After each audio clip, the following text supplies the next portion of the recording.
কালেমা তাইবা লা ইলাহা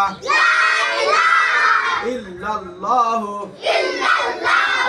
মুহাম্মাদুর রাসূলুল্লাহ। কালেমা তাইবার অর্থ আল্লাহ তাআলা ব্যতীত আর কোন মাবুদ নেই। হযরত মুহাম্মদ সাল্লাল্লাহু আলাইহি ওয়াসাল্লাম আল্লাহ তাআলার রাসূল। কালেমা শাহাদাত আশহাদু আল্লা ইলাহা ইল্লাল্লাহু ওয়াহদাহু লা শারীকা লাহু ওয়া আশহাদু আন্না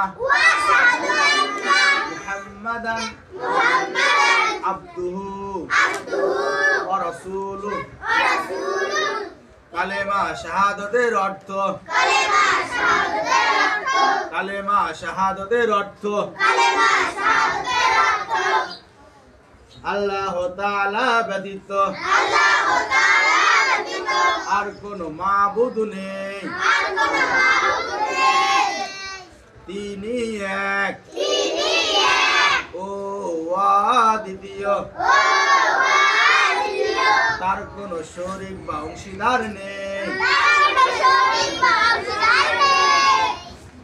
আমি আরো সাক্ষ্য দিচ্ছি যে